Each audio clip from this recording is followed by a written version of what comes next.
Hello and welcome everyone, a new episode of Money Means Business. Today we are going to speak about the investment atmosphere in Egypt and about the efforts which are exerted whether by the state or by the businessmen here in Egypt to attract more investments, direct and indirect investments. And before we go into the details, let's have a quick look at what happened in our parliament with approving the new budget. We are going to discuss the details right after the detailed comprehensive report and after the short break. Stay tuned only on Nile TV International, always for more.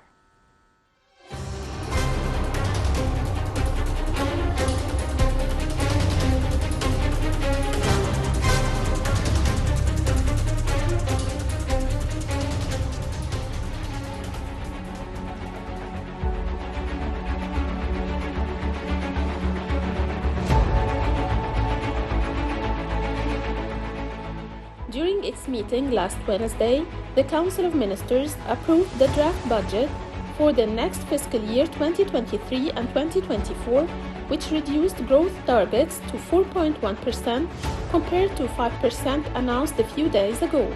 This is the second time that the growth target for the new fiscal year has been lowered. The Minister of Finance said that the budget includes targeted reform measures that contribute to the primary surplus reaching 2.5% of GDP. It is the highest primary surplus that is targeted in the framework of efforts to reduce government indebtedness as a percentage of GDP, and it is also higher than the primary surplus targeted in Egypt's program with the International Monetary Fund at 2.1%.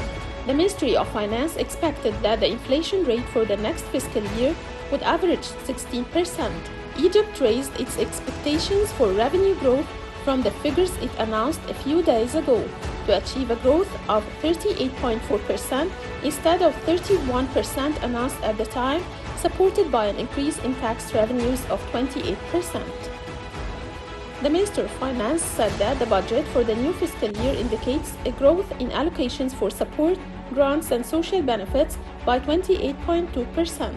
And this includes subsidizing food commodities at an annual growth rate of about 20%, subsidizing petroleum products at a growth rate of 24%, subsidizing exports by 462.5%, and health insurance and medicines with a growth rate of 50.4%, housing support for low-income and social housing at an annual growth rate of 103.5%, Social Security pension at an annual growth rate of 24%, as well as contributions to pension funds and citizens' treatment expenses.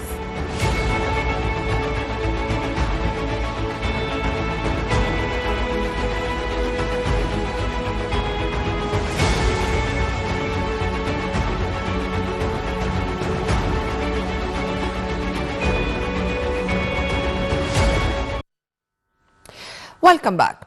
The International Monetary Fund expected the Egyptian economy to grow by 3.7% during the current fiscal year 2022-2023, provided that these rates will rise to 5% during the next fiscal year 2023-2024. And this was the latest report released by the IMF, expecting that also inflation rates in Egypt would reach 21.6% during 2022-2023, declining to 18% in the year after. To shed more light on this report and also on the economic development we do have here in Egypt, we are very much delighted to have with us by phone Dr. Yomn Hamaqy, Professor of Economics. A very good evening to you, Dr. Yomn, and and happy Ramadan, happy Eids, because we are all celebrating these days. All Egyptians are living this spiritual atmosphere, which we all hope that it's going to continue and to remain between us. Thank you very much. Good evening and happy Ramadan and Eid to all Muslims. And yes, Dr. Yomn, can you hear me? Yes, I can hear you. Can you hear me? Hello? Hello? Can you hear me?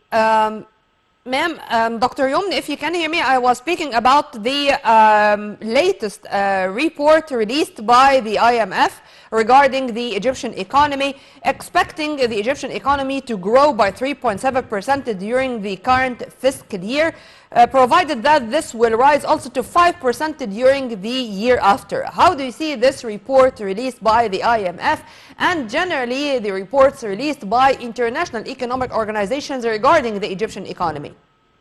Yes, good evening and happy Eid and Ramadan, and for Christians, happy Eid for them too. And actually, this report is shedding the light to the crisis that the Egyptian economy is witnessing nowadays regarding, and this is reflecting on the rate of growth we used to have before the pandemic. Approaching 6%, and then we achieved a rate of 4 to 5%, and then the Russian-Ukrainian war affected seriously the performance of the Egyptian economy, taking into consideration the devaluation of the Egyptian pound that actually affecting seriously both sides, supply and demand, and actually till now uncertainty about the rate of exchange becoming a great challenge confronting the Egyptian economy. Despite that, actually we have very good potentialities of enhancing economic performance, taking into consideration that Egypt has succeeded to build very good and strong infrastructure, and still Egypt is full of resources, and if we can exploit our resources efficiently enough, I believe that opportunities of investment for Egypt, taking the location, geographic location, and taking into consideration the geopolitical challenges confronting the world economy nowadays, and the tendency of polarization by great economic blocs, I believe that we have very important opportunities. But this actually is conditioned with improving the environment of investment, and we are hoping that our efforts that have been exerted for the last period will have its repercussions for the coming period. This is our big challenge, how to enable investment to come and how to actually promote our investment map, the opportunities of investment that can actually enable investors to gain a very high profit in several sectors, including information technology, including the industrial sector. Still, the participation of industrial sector in GDP growth is still quite minimal. Taking into consideration potentialities for enhancing exports in industries that we already have a comparative advantage till now, like ready-made clothes, like food industries, like leather product, and other industries that we have as economists studies to prove that we have a great comparative advantage that may need to be transferred into competitive advantage. So all this actually may enable the Egyptian economy to perform in a better situation under the conditions that we should actually reach some stabilization regarding exchange rate. And I believe that... Since you are mentioning that, Dr. Yomn, I'd like to quote some of the statements which were released by the governor of the central bank, Dr. Hassan Abdullah, and he said it yesterday. Egypt has taken bold actions in monetary policies in recent years to deal with ongoing economic challenges and will not hesitate to do more. How do you see these statements released by the CBE governor and their timing? Actually, this is reflecting what has happened. Actually, the devaluation actually is bold decision that has been taken by the Central Bank of Egypt, as well as increasing interest rates. These are affecting seriously the Egyptian economy, but trying to rectify the economic situation, which means that by having flexible exchange rate to reflect the economic situation. Meanwhile, we need a very important cooperation with the central bank by the government, because the government actually is taking the responsibility to enhance the climate of investment, to encourage investment, to try to increase the role of the private sector. Unfortunately, the private sector participation is still witnessing a decline. Despite all efforts that have been done in order to enhance the role of the private sector, and despite what has been declared by the government, that the government is going to concentrate to increase the role of the private sector from 30% or and less than that into 65%. Still, we cannot achieve this goal, and this is can be regarded as challenging, confronting, our potentialities to enhance economic growth and achieve a better economic growth and generate opportunities of jobs, taking into consideration Sure. And to echo what you have just said, there were other statements also released by Minister of Finance, Dr. Hamaqy, which he stressed that Egypt is continuing to support domestic agriculture and industrial production despite harsh global economic challenges, meaning that this is one of their priorities or the state's strategies to continue with supporting the local agriculture and industrial production despite the global crises. I mean, to go into all directions in the very same time, because we do not have a choice. I mean, it's not a luxury. It's something which we should do on the ground because of what's going on around us. There are things which are local, but the most important factors are global. True?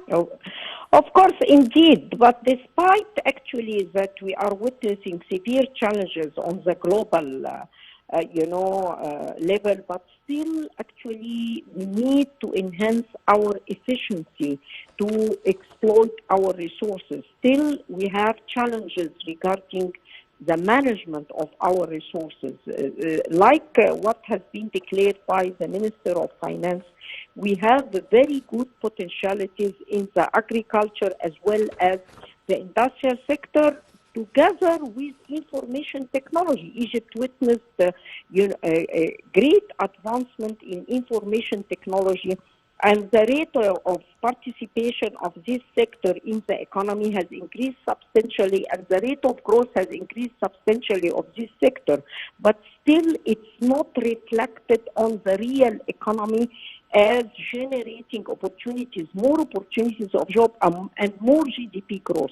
And this is what we have to concentrate on, how to enable investors, either they are foreigners or local investors concentrating on small industries and small business, how to enable them to enhance, the participation of real sectors like the industrial, agricultural, information technology in GDP growth. And I believe that foreign direct investment can play a significant role to support that. Yeah. And regarding new horizons or new fields of investment, for example, Egypt inks multiple deals to boost the green transformation in the Suez Canal economic zone, meaning that this is also an invitation for the investors, whether from Egypt or from outside, to come and to invest in this very promising area, the Suez Canal economic zone, and all facilities are going to be introduced to them to start here. How do you see this, Dr. Yomn? I see it quite important, actually, this very important and good location. The Suez Canal Economic Zone is located in a very important geographic location, and I believe that taking into consideration the challenges confronting the world economy nowadays, I believe that several countries are going to be interested to invest in this area to benefit from the good location as well as the incentives provided by the government for investing in this area. Till now, we are concentrating to, like you mentioned, on renewable energy, green hydrogen, and these actually renewable energy, we are gaining a very important comparative advantage during the last period. Hopefully, we can strengthen such comparative advantage and transfer it into competitive advantage, so then we can attract more. Exactly, Dr. Yomn. And because of this, I want to also stress, if you permit me, on the fruitful coordination and cooperation among different state bodies to reach this goal. The Ministry of Environment signed the cooperation agreement with the Suez Canal Economic Zone to finance environmental projects, and Minister of Environment Dr. Yasmin Fuad said the agreements aim to help Egyptian companies becoming more efficient, reduce energy and resource consumption, and comply with national and international environmental standards. This is a new culture. This is the new Egypt, the new vision, Egypt 2030, if we can say so. If you please elaborate. Yes, this is important, taking into consideration the commitment that have been done by Egypt during COP 27 and moving forward into, inshallah, COP 28 in United Arab Emirates. We are working quite hard with United Arab Emirates nowadays in order to sustain the result of COP 27 and enable developing countries actually to elaborate on to how extent these countries are affected by climate change, and what are the responsibilities of developed countries regarding that. We have to commit to be committed to the main goals and the commitment of these countries in COP27 still minimal, and still Egypt is having such responsibility. And I believe that Egypt and Dr. Rania Mashat nowadays in the meeting of World Bank and IMF has elaborated to large extent the program of Nuafi, in which several projects to cope with climate change has been emerged from different governorates in Egypt, and actually they had succeeded to attract support from international organizations as well as developed countries to be financed.